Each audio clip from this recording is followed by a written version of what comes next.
Hey guys, welcome back to the channel. This week we're doing something a little bit different. Noah and I are traveling back from Wisconsin to Utah and we've been really taking our time. So obviously I'm not working on the van this week. This is Noah. He is one of my 3 brothers. I did a post about 2 weeks ago asking people, hey, just go ahead and put your questions in the comments and I'll do a question and answer video. And is that a tick? Mm-hmm. Are you serious? Yeah. And Akela has a tick under here. Do you want to get it? Sure. Still. Keep it over there, okay? I gotta take care of you. Thank you. The reason that I thought it'd be cool for Noah to join us with the question and answer is because a lot of the questions I think could be valuable with another perspective, because we have different builds and our plans are a little bit different. The way we make money is a little bit different. So let's just get right into questions. Jessica Page 7 said, how are you able to afford to do this? Do you have a job? Do you want to start? Sure. The job that I had when I first thought about building out the truck and living nomadically, I was actually working full-time in the wilderness therapy industry. The schedule is essentially week on, week off, so you have a significant amount of time to go travel and you can live cheaply out of your vehicle. Since working in wilderness therapy, have started working seasonally. So this summer, that's how I made money. Crewing on parasail, crewing on a schooner, and captaining on a sloop. He prepared for it, saved up money, and then doing more seasonal jobs so that he can live long periods of time not having to worry about working. So I have an online business. So I do one-on-one fitness and health coaching online. So I kind of created that over the last 2 years. I always knew I wanted to work remotely and be nomadic. So I make money on the road. I can work from wherever as long as I have service or Wi-Fi. So 2 different options here. They both work. They work. Okay, Golden Fangs asks, how will you take a shower / use the bathroom? Okay, the reality is that people that live out of their vehicles don't take as many showers, I would say, as people that live in a house. Baby wipes are wonderful. Also, you can literally just heat up a bucket of water and go find some privacy and then wash yourself with some water and some soap and a washcloth.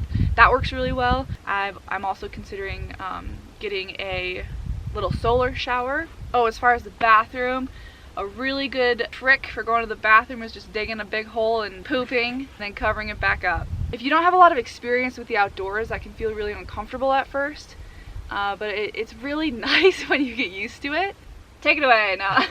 Right, yeah. Similarly, I try to spend a lot of my time on BLM land out west or national forest where you can just go off, dig a hole. You get great views. You do. One thing that I have not yet done, but I would like to, is to get a gym membership. Forgot about that one. Any gym, yeah. Yeah. I haven't done it because we're in, COVID times. I have a road shower, so mine holds 7 gallons of water, and particularly in the Southwest in the desert, it heats the water quite nicely. So I have a little pop-up shower stall and, dig a hole in there if I needed to.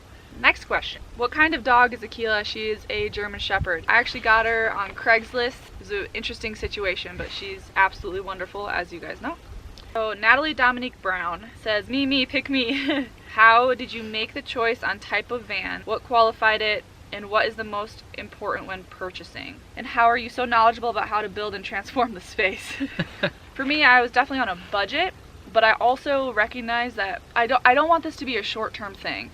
So I really tried to find a balance of what I could afford-ish. I certainly went in debt for my home, but I needed to find a balance of something that I could afford, but also something that would keep me comfortable so that I could do it for a long period of time. I knew I wanted something that was large enough for me, so that right away I realized I wanted a cargo van and something that was really reliable. You'll hear a lot of different things from various people depending on what they drive and what they live in. Based on my research, I figured the ProMaster would be a better choice for me. They're usually not as expensive as Sprinter vans, and I have heard from a few people that the maintenance is actually either cheaper or easier and potentially something that I can learn how to do myself. Before purchasing, I just made sure that I wanted something with lower mileage and I didn't want anything with rust, so I got Togo from California, or it lived in California and then was in Las Vegas, and that's where I ended up purchasing it. Yeah, for me, vehicle selection, I knew I wanted a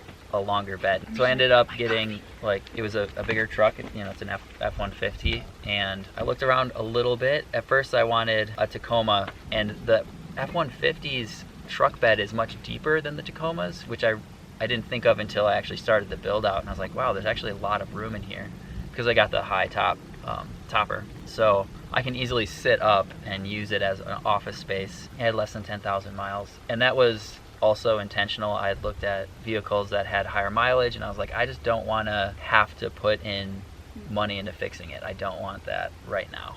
I know it's going to happen at some point. Something I think worth mentioning, because like we have nice vehicles. Before I accepted the field director position, I had an old 4Runner. Galahad had at that point 220,000 miles on it. I was going to be building that out and living out of that. You can find older vehicles for, you know, 3,000 or 4,000 that will just keep going. Okay, as far as like knowledge about how to build it and transform the space, yeah, I have absolutely zero background in construction and electrical. I basically have used a drill in my life, and I took shop class in high school, and that's about it. I just watched a ton of YouTube videos. I would say that that's where I learned pretty much everything. I had to learn how to use a lot of tools, which is something I wanted to do anyway. I wanted to kind of tackle that anxiety and fear that I have over power tools, because they do freak me out at times. But it's just like anything that we do, you know, like the more that you expose yourself or practice things or learn about how it actually works, the more comfortable you are with it. I know that on my videos, a lot of times I make it look really easy because you guys don't have, you know, the time to watch me freak out before I do something, or like it takes me a long time to complete any part of the build. Just know, if you don't know how to do this stuff, it doesn't mean that you can't figure it out. It's not gonna be easy, but you can do it. There's consistent learning. Yeah. While you're doing it, before you try it, and after, when you're like, oh, I should have done that. Yeah. Oh. Your build didn't take long at all. No. It's super simple. Yeah, I wanted a very simple build. My build, like, I don't have any power systems, so no lighting integrated into the cab, and I can in 15 minutes have everything removed. And my experience was, I'd worked for 7 summers to kind of help with remodeling and some construction stuff. And for my build, you don't really, you know, I'm not doing fine detail work. You'll see, it's just boards screwed together on 2x2 frames. Noah does have a video explaining his build in more detail and like taking it all out, and I'll probably put a little tag up here so that you can go ahead and check out his build video. I think it's really empowering to like see something come together and they're like, all right, I got this. It just, yeah, the momentum starts to build. What advice or tips would you give somebody wanting to start on a similar journey? It's a good question. Just start. Mm-hmm. I mean, at least for me, there's just a lot of different emotions going into making the decision, actually following through with it. I mean, just the fact that it's not traditional, and often people judge or make assumptions or tell you that you're making a mistake or that you won't be happy or whatever, but just take the little steps that you need to make it happen. I would say this goes along with just the way I do things, but like plan, but don't plan too much. And you're gonna hit some bumps in the road, and that's okay too. If you're worried about income, there are a lot of neat seasonal jobs. You don't have to torture yourself. 3 were campground hosting, working in Amazon warehouse seasonally, and then I think one of them was actually like helping with the sugar beet harvest.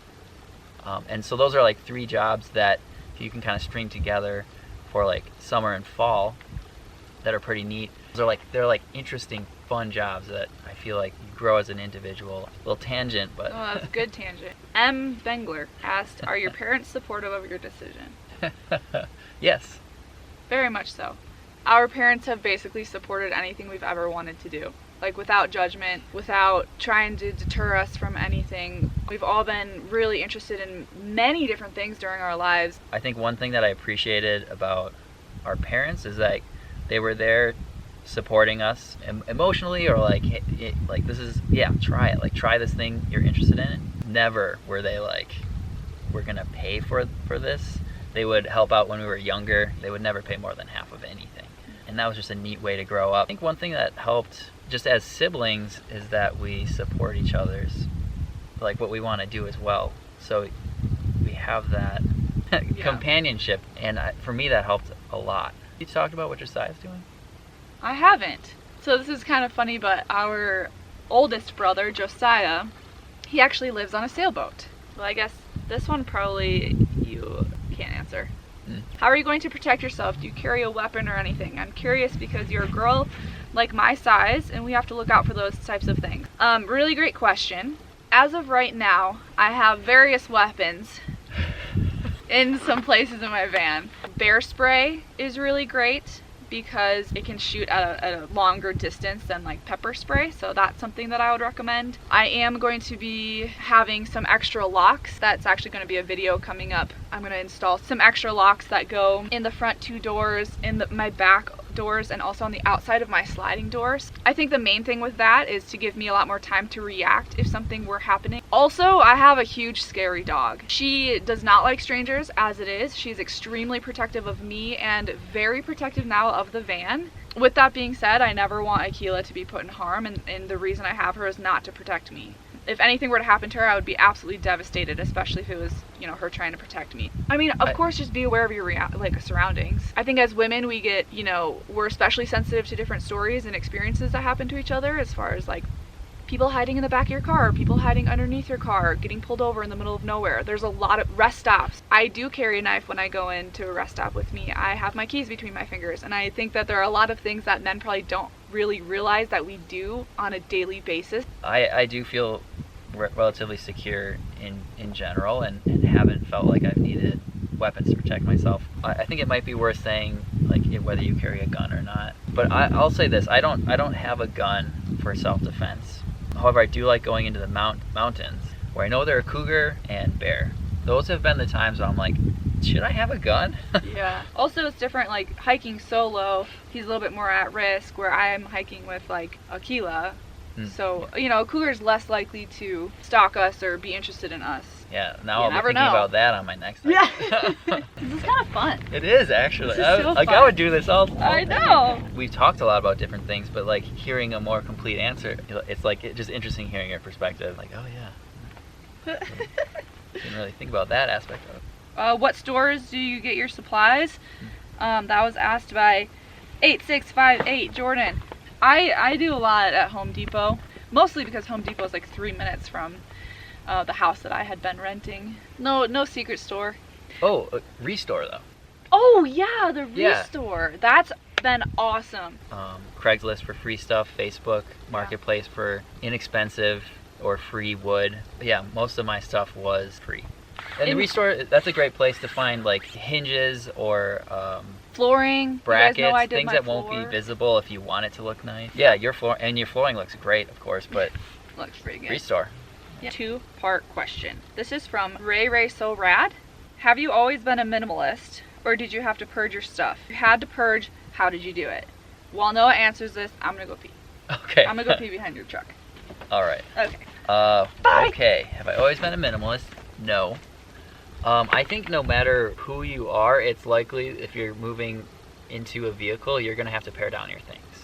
I have a lot of gear from activities that I like to do. There's no way I was going to put all my stuff in the truck. So I actually purchased a enclosed cargo trailer, put some shelving in there, and use that to store things. Do they know about Dad? No? Okay. Go ahead. I can't talk about it. Okay. All right. A couple of years ago, our dad passed away. He had a motorcycle that I transported back to the Southwest and rode around out here after his death. And I'm like, I can't get rid of his motorcycle. So that's actually why I bought that cargo trailer. I was like, I want to hang on to this. I have not always been a minimalist. I think just wanting this lifestyle, you have to kind of just want to have less things. So for me, it's been a very gradual process. I didn't just like sell everything that I have in a week. But the more that I would get rid of, the lighter and lighter and lighter I felt. Like 2 months ago, I got rid of like half of my clothes, and I felt amazing. It just like felt so good. It's kind of this addictive process where you're like, man, I don't have to worry about that crap anymore. Sold a lot on Facebook Marketplace, donated a lot of my things. Yeah, there's not one thing that I regret getting rid of yet. Well, one thing I mentioned the cargo trailer. So I don't have that here. I don't haul that around. My hope is to, if I'm ever going to actually be in a specific part of the country, I'll have it to move my things and then be done with it. Okay, okay. Akela, would you like to come hang out with me? Here, come on in here. Come in. Okay. Jill Kenning asks, just the same as everyone else, ... why? Why? What a loaded question. There are a lot of reasons, and I think that there are a lot of different avenues that we could go down right now. Mm-hmm. But I guess the first thing that comes to mind, I love to travel, and I love experiencing different parts of the country and learning new things. And I think kind of a layer underneath that is, I do believe that we are very disconnected.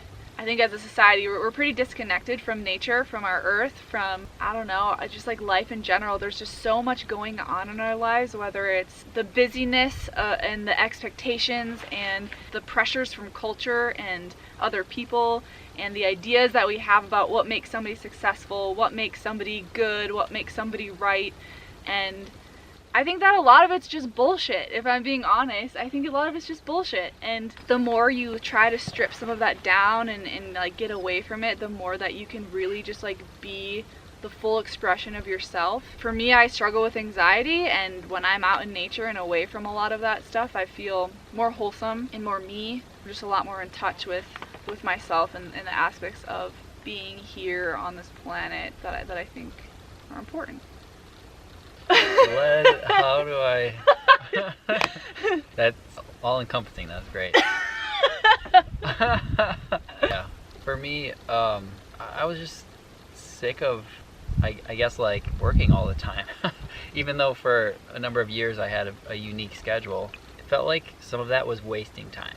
The wasting time felt like doing things for other people, to profit other people, or that I just wanted to do more for myself. I had a strike of wanderlust, I think, that I wanted to satisfy. Living out of your vehicle, living nomadically, not being bound to any specific job or area, started to shift the way I thought. And that, I think, is something that I valued a lot, is recognizing how fixed my thinking had been for a long time. This allows me to think more about what I really want, removed from the context of all of those social pressures that tell you what it says you should want. And I think too, like, since we already talked about our dad, the fact that he went so fast and tragically and just like boom, he was gone. I'm just not willing to wait around for the things that I want anymore. I don't want to wait until I'm retired to travel and see the country, because I might die tomorrow.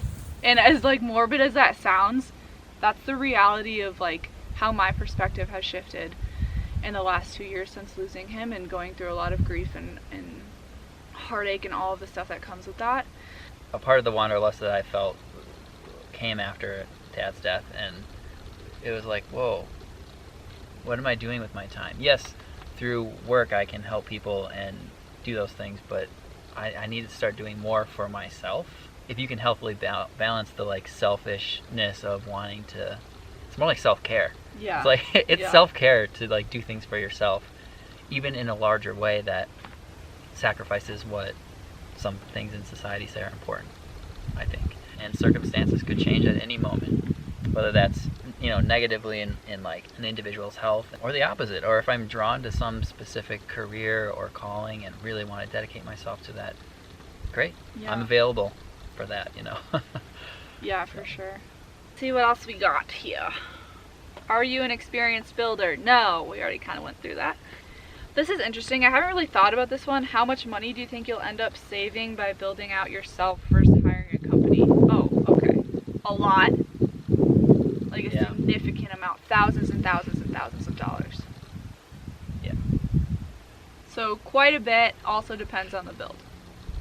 So there are a few people that were very curious about, and you touched on this a little bit before, but which tools do you own and which are you renting?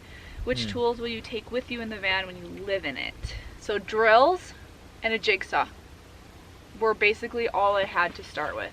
I did everything up until redoing my floor with basically just a jigsaw.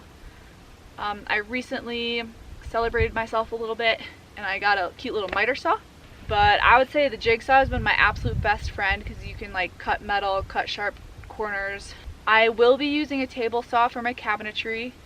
Oh, I did use my friend's nail gun, which was so nice. If you can find somebody to lend you a nail gun, that is amazing. Don't feel like you have to go out and purchase new tools for this stuff. Again, going on like Facebook Marketplace or Craigslist. Or the Restore. Restore, go to garage sales. You can find, like, old tools work. You know, if you decide to live in a vehicle, I would suggest having a small toolkit. Getting a simple socket set, that's where like a lot of repairs come from that. Like adjustable wrenches and a socket set can do a lot. Cool, cool. Good question. Liz says, where would you leave Akela when you have to go somewhere you can't take dogs? Also, were you always comfortable traveling alone, or is that something you had to work on? I'll address the Akela thing first. Basically, I just don't. I basically don't go places where Akela can't come with me. A lot of this experience is also for Akela, and to have her live her best life too. She doesn't love hanging out in a house all day, but she loves hanging out here all day. Yeah.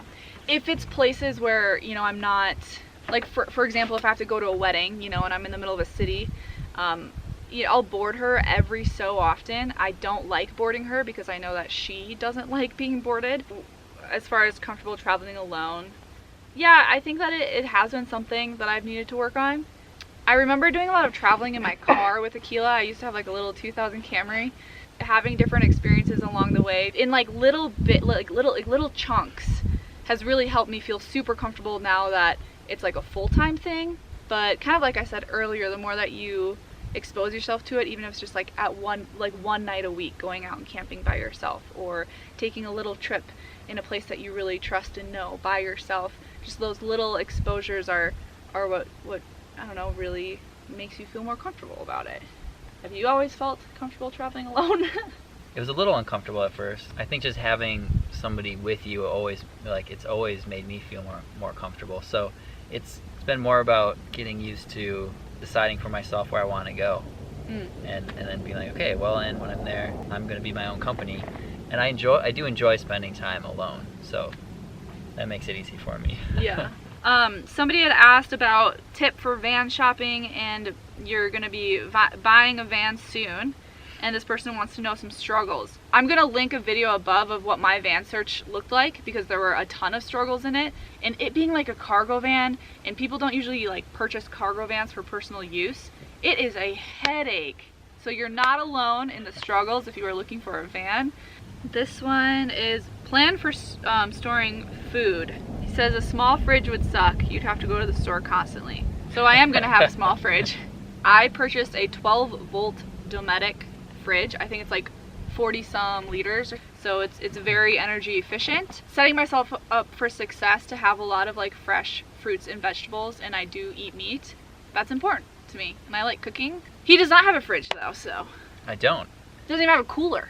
Yeah, I don't use a cooler, I don't use a fridge. When it's winter, I mentioned it previously, like sometimes I'll go out and in the mountains it's, you know, freezing all the time. So I don't really worry about it because my entire truck is my cooler or freezer.